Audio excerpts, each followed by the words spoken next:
Good morning and happy Thanksgiving.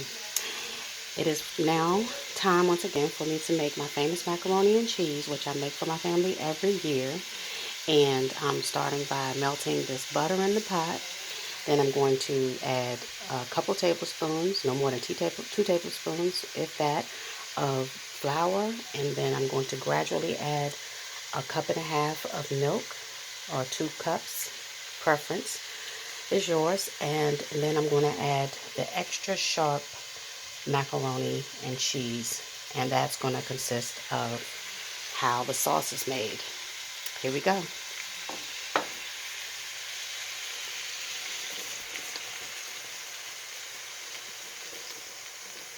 Alrighty, I just get enough flour in there to,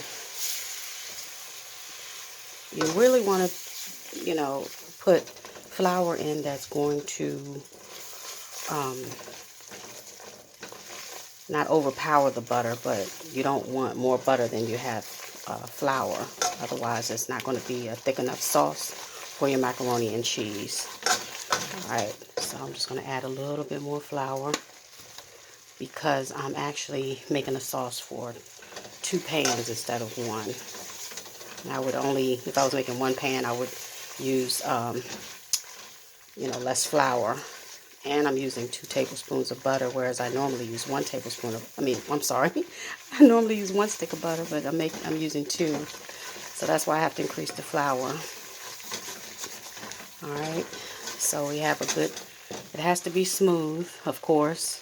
You don't want your flour to be lumpy at all when you're making it. So there, it's thick enough now to where, as I see, I can just go ahead and add the milk. And like I said, I'm going to add it gradually. I'm going to add just that much right there and stir it up.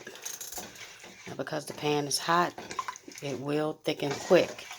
You don't want it to thicken too quick, because then you'll have big lumps of flour. But you want to keep it smooth like this. It's starting to thicken now, so I'm going to add more milk.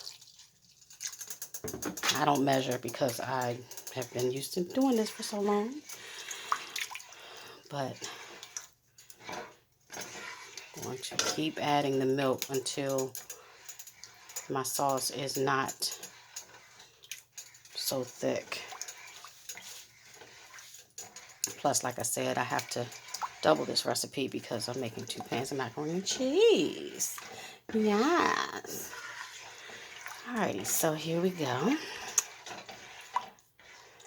See, it's going to be runny, and then it's going to, as it's cooking, and that's why you have to keep stirring. The key to this is to keep stirring, because otherwise you're going to have big lumps of flour, or, your sauce is not going to be thinned out.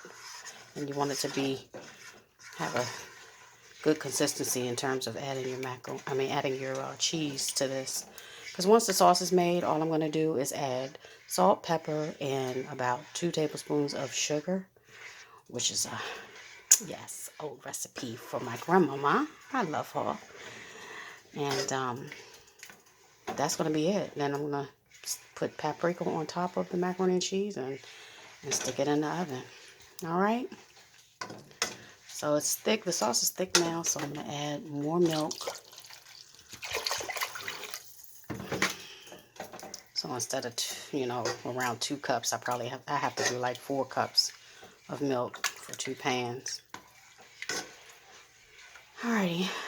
So basically that's it, Once this sauce is made, I'm going to add the cheese and the seasonings and then pour it into the pan with the macaroni. And it's going to bake at 350 for about 35 to 45 minutes, depending on your oven. Bake it at 350, and, when it browns, then you know that it's done. Alrighty. Love ya. Mwah.